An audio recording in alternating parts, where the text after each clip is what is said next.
निखिल वागळे काय म्हणतात, प्रकाश आंबेडकरांचा काय संबंध, बाळासाहेबांना जणू काय महाविकास आघाडी फोडायची. बाळासाहेबांनी हे 15 जागांचं सांगितल्यावर निखिल वागळेला झोंबतं. आंबेडकरी समुदायाच्या विरोधात, त्या आंबेडकरी राजकारणाच्या विरोधात उभा राहील. काय बोलतोय ना याचं तारतम्य जरा आहे का तुम्हाला, कळतंय का आपण काय बोलतोय. आपण आधी जे 2 वाक्य बोललोय त्यानंतर त्याच्याच विरोधात दुसरी 2 वाक्य बोलतोय.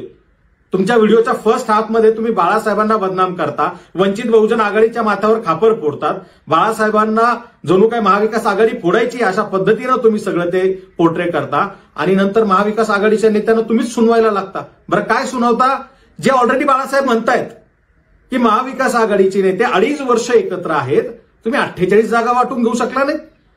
2.5 वर्षात तुम्हाला 48 जागांचा ठरवता आला नाही कोण कुठली जागा निवडणार आहे. बाळासाहेब आंबेडकर सांगतात की 15 जागा अनरिझॉल्व्ह आहेत आणि अजूनही ते सॉल्व्ह झालेले नाहीये. त्याला जर का तुम्हाला सोडवायचं असेल तर लवकरात लवकर बसा आणि त्या 15 जागांचा निपटारा करा, तर आपल्याला पुढे जाता येईल. बाळासाहेबांनी हे 15 जागांचं सांगितल्यावर निखिल वागळेला झोंबतं. निखिल वागळे काय म्हणतात, प्रकाश आंबेडकरांचा काय संबंध. अरे काय बोलतोय आपण, याचं भान आहे का. जर वंचित बहुजन आघाडीला महाविकास आघाडीचा अलाइड पार्टनर म्हणून त्या अलायन्समध्ये घेतलं जात असेल, तर त्याचा भाग जर का आम्हाला समजला जात असेल, आम्हाला घेतला जात असेल त्या पद्धतीनं, तर तो आमचा अधिकार आहे त्यावर बोलणं.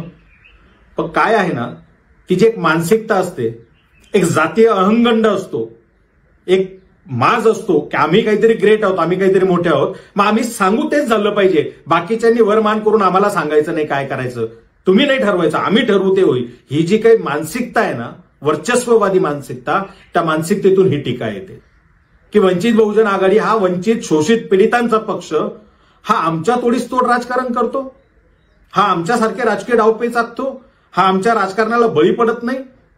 कारण आजपर्यंत त्यांना सवय पडलेली होती, कुठला तरी एक तुकडा दिला, त्या नेत्याने घेतला, त्याच्या एका जागेवर सेटलमेंट केली, बाकी सगळ्या ठिकाणी पाठिंबा देऊन मोकळा झाला. हे राजकारण बाळासाहेबांनी कधीच केलं नाही. जर हे राजकारण करायचं असतं तर बाळासाहेब प्रत्येक सरकारमध्ये केंद्रात मंत्री राहिले असते. किंबहुना बाळासाहेबांना राष्ट्रपती होण्याची सुद्धा संधी आली होती, ती सुद्धा नाकारली बाळासाहेबांनी. का, तर हे वंचित शोषितांचं राजकारण उभा करायचंय म्हणून. पण बदनाम कोणाला केलं जातंय, बाळासाहेबांनाच. आणि कोण करतंय, तथाकथित पुरोगामी पत्रकार, ज्यांना स्वतःला पुरोगामी म्हणून घेण्यात, आंबेडकरवादी म्हणून घेण्यामध्ये खूप भूषण वाटतं, हेच आंबेडकरी समुदायाच्या विरोधात, त्या आंबेडकरी राजकारणाच्या विरोधात उभा राहिलेले. हा बामणी कावा आपण लक्षात घ्यायला पाहिजे आता इथून पुढे. ज्या पद्धतीनं हे पुरोगामी म्हणणारी मंडळी वंचित बहुजनांचंच राजकारण बदनाम करायला निघालेली आहे, ज्या प्रस्थापित पक्षांनी, प्रस्थापित नेत्यांनी गेली इतकी वर्ष वंचित बहुजनांना सत्तेचा कुठला वाटा दिला नाही, वर येऊ दिलं नाही, त्यांच्या विरोधात दंड थोपटून वंचित बहुजन आघाडी बाळासाहेबांनी उभा केली. आणि त्या वंचित बहुजन आघाडीला बदनाम करण्याचे ही काम आज ह्या सगळे निखिल वागळे आणि तत्सम पुरोगामी म्हणणारे पत्रकार करताना दिसत आहेत.